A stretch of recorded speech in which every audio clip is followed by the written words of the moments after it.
I got to ride the subway in the sky, and here's the story of how it all went.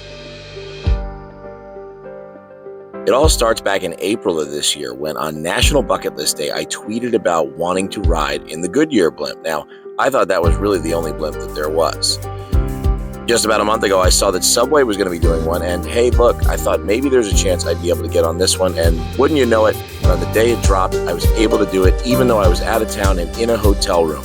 I made the cut. I was going to ride a blimp. My morning started by going to the Monsters in the Morning and iHeartRadio studio in Orlando to do a little interview, and then it was off to the airfield to see what it was. They had a lot of great advertisements there, including things that you can take pictures in front of, bread pillows, other kinds of sandwich pillows, backgrounds, photo opportunities, a guy over there who was painting hats, some cool swag for Subway, and of course, behind it all was the Subway in the sky. Unbelievable to see in person, absolutely beautiful sight, and up close and personal, it was magnificent. You're talking about 180 feet long, going to be flying up 1,000 feet in the sky. Only about 6 people can ride it at a time, and I somehow was one of them. And yes, I had to dress to impress. Now it's time to board. Let's check out what it looks like heading inside of an actual airship. Crew getting on, me just kind of sizing it up here. And here we go. The stairs aren't even touching the ground. And there's the crew. We're going to be riding this thing together along with News 6 here in Orlando. And there they go. You got guys down on the ground who are literally holding the nose lines, keeping it anchored on the ground.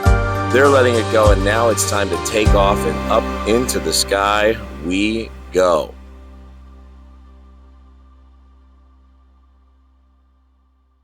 You can feel that tilt, and you can just see it all over my face. This is an unbelievable experience that I have been waiting for my entire life. We begin our climb, and there you see some of the sights and sounds coming out of the airport, the Orlando Executive Airport.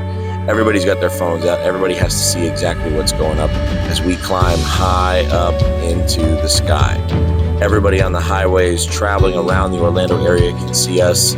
I was able to see it on my way in, and man, being up 1,000 feet in the air is a pretty crazy feeling.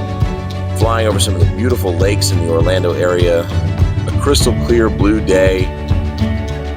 The weather was looking like it was going to be rough. I was a little nervous to begin with, so I was really glad that this didn't fall through because there was no makeup date. Subway was only doing a little bit in terms of the cities that they were going to be using for this. So it was really important for me to be able to take advantage of this opportunity. And there you see it, the city. You've got football fields. You've got Camping World Stadium. I watched WrestleMania there a few years ago, and now here we are 1,000 feet in the air, flying nice and high above it. And now it's time for lunch. Subway is doing this in a way to show off their new Subway Hero sandwiches. There's 4 of them, including the Beast, which is the one that's featured on the side of the blimp. That's the one that everybody can see. You see a little more of the sights and sounds in downtown Orlando, and I am just in absolute awe. We're flying at about 20 miles an hour, and now it's time for some lunch. Let's check out the Subway Hero sandwiches. Titan Turkey, the Beast, with the Grand Slam ham and the garlic roast beef. All excellent choices. Now Subway sandwiches, they're all going to be freshly sliced. They put deli meat slicers. No more pre-sliced. Let's take a bite. Let's see what it is. This one's the Beast, and I got to tell you, it is delicious. We had a little talking session. That's with the headphones and the microphone before we could hear the air traffic control tower, and we got to talk to our pilot, who I asked him who was the most famous person he ever flew with, and he actually flew the Rolling Stones. Great guy, had a lot to talk about, but can't stay up here forever. More people want to get on and take advantage, and so it's time to land this puppy, and it is quite the process to do it.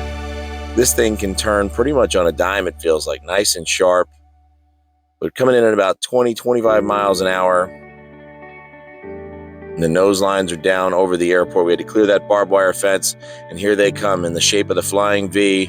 The crew down on the ground is ready to grab it, stabilize us off, and pull us down so that we can get anchored temporarily so everybody can come on off the blimp. There you see the guys running out to grab these ropes. It's a pretty wild scene. Just think this is an actual balloon. This thing is not going to stay anchored. In fact, it moves whenever it's anchored all night long. This thing can move around the tower that it's anchored to all night long.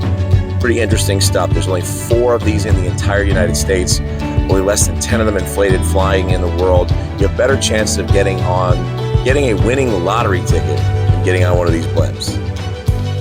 Only 80 people got to do it over the course of 2 days in Orlando. Their next and last stop are going to be down in Miami, Florida. So this was a pretty special experience all around. Nice, smooth landing. Now it's time to take off the headphones and hang them up, because this was a one-of-a-kind experience that unfortunately had to end. But I'm glad I was able to document it, because, man, what a time it was. Gave it a little lunchbox, get to keep that as a keepsake, a memento. What a beautiful sight this thing is. If you had a chance to check it out, it is cool. But this is the young Professor Matt Gray for Blimp riding here